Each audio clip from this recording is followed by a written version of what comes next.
ಯಶೋದಮ್ಮ ಅಂತಂದ್ಬಿಟ್ಟು ನಮ್ಮದು ಜಮೀನ್ದು ಕೇಸ್ ನಡೀತಾ ಇತ್ತು ಹೈಕೋರ್ಟಲ್ಲಿ. ಅಲ್ಲಿ ಅವ್ರಿಗೆ ಆಪೋಸಿಟ್ ಅವ್ರಿಗೆ ನಮ್ಮದು ಸಾಗುವಳಿ ಚೀಟಿ ಇಲ್ಲ ಅಂತ ಅಂದ್ಬಿಟ್ಟು ಆಪೋಸಿಟ್ ಅವ್ರಿಗೆ ಮಾಡಿಕೊಟ್ಟಿದ್ದಾರೆ.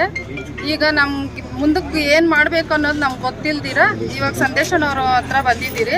ಅವರು ನಾವು ನಿಮ್ಗೆ ನ್ಯಾಯ ಕೊಡಿಸ್ತೀರಿ ಅಂತಂದ್ಬಿಟ್ಟು ಮಾತು ಕೊಟ್ಟಿದ್ದಾರೆ. ನಮಗೆ ಅವ್ರ ಮೇಲೆ ಭರವಸೆ ಇದೆ. ಜೈ ಭೀಮ್. ಮತ್ತೆ ಈಗ ಇಷ್ಟು ಜನ ಇಲ್ಲಿ ಸೇರ್ತಾ ಇದ್ದಾರೆ, ನಿಮ್ಗೆ ಯಾವ ತರ ಅನಿಸ್ತಾ ಇದೆ? ಇಂದ ಒಂದು ಒಳ್ಳೆ ಪ್ರತಿ ಶುಕ್ರವಾರ ಈ ತರ ಜನಸ್ಪಂದನ ಕಾರ್ಯಕ್ರಮದಲ್ಲಿ ಇಷ್ಟು ಜನ ಸೇರ್ತಾ ಇದ್ದಾರೆ. ಜನ ಬರ್ತಾ ಜಾಸ್ತಿ ಸೇರ್ತಾ ಇದ್ದಾರೆ. ನಿಮ್ಗೆ ಏನು ಅನಿಸ್ತಾ ಇದೆ? ನಾವು ಸ್ಟಾರ್ಟಿಂಗ್ ಬರೋವಾಗ ಒಂದು 500-600 ಜನ ಬರ್ತಾ ಇದ್ರು. ಈಗ ತುಂಬ ವಿಪರೀತ. ನಾವು ಸ್ಟಾರ್ಟಿಂಗಲ್ಲಿ 500-600 ಜನ ಇದ್ದಂದ್ರೆ ಇವಾಗ 1.5 ವರ್ಷ ಆಯಿತು ನಾವಿಲ್ಲಿ ಬರ್ತಾ ಇರೋದು. ಆವಕ್ಕೂ ಇವಕ್ಕ ವಿಪರೀತ ಜನ. ಅವ್ರಿಗೂ ಚೆನ್ನಾಗಿ ಕೆಲಸ ಮಾಡಿಕೊಡ್ತಾ ಇದ್ದಾರೆ. ಬಡವ್ರಿಗೂ ಬಗ್ಗರಿಗೂ ಮತ್ತು ದಲಿತರಿಗೆ ಯಾವುದೇ ಕ್ಯಾಸ್ಟ್ ಇಲ್ದಿರ ಎಲ್ಲರಿಗೂ ಕೆಲಸ ಮಾಡಿಕೊಡ್ತಾ ಇದ್ದಾರೆ.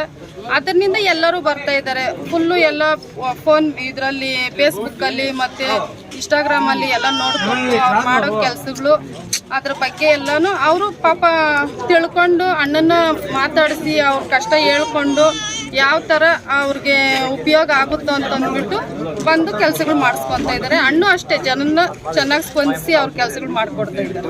ಓಕೆ.